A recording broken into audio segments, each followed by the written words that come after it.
आप सभी को प्रेज द लॉर्ड, जय मसीह की।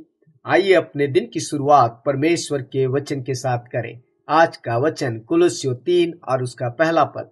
इसमें लिखा है, अतः जब तुम मसीह के साथ जिलाए गए तो स्वर्गीय वस्तुओं की खोज में रहो, जहां मसीह विद्यमान है और परमेश्वर के दाहिनी ओर बैठा है।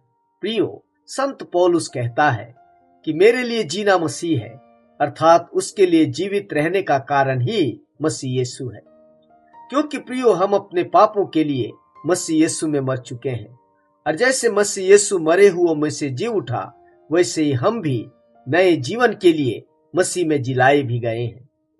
प्रियो, क्या यह संभव है कि हम जीवित भी हो और कब्र में रहें? जैसे एक जीवित व्यक्ति कब्र में नहीं रह सकता, वैसे ही जो मसीह यीशु में जीवित है, वह संसार के पाप और अभिलाषाओं का जीवन नहीं जी सकता। अतः हमारे लिए आवश्यक है कि हम सांसारिक चीजों की नहीं, परंतु स्वर्गीय चीजों की खोज में रहें। अर्थात हमारे जीवन का केंद्र बिंदु हमारा प्रभु यीशु मसीह होना चाहिए। हमारा व्यवहार, हमारी आकांक्षाएं, हमारे जीने का मकसद केवल प्रभु की इच्छा को पूरी करने के लिए ही होना चाहिए।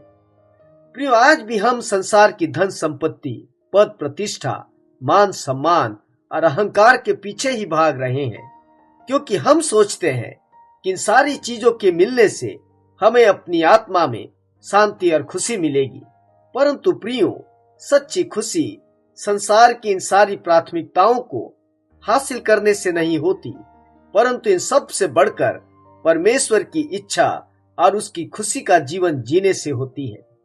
क्योंकि परमेश्वर चाहता है कि हम अपने शरीरों को जीवित और पवित्र और परमेश्वर को भावता हुआ बलिदान करके चढ़ाएं। यही हमारी आत्मिक सेवा है, और इस संसार के सदृश न बने, परंतु हमारे मन के नए हो जाने से हमारा चाल चलन भी बदलता जाए।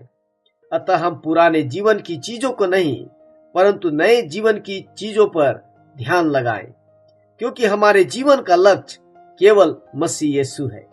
प्रिय, स्मरण रहे, मसीह यीशु को जीना ही स्वर्गीय जीवन है। चाहे हम इस संसार में जिए और चाहे स्वर्ग में उसकी उपस्थिति में जिए, क्योंकि प्रभु यीशु के बिना न स्वर्ग है और न ही जीवन है। आपका दिन अच्छा हो। प्रभु आपको आशीष दे। आमीन।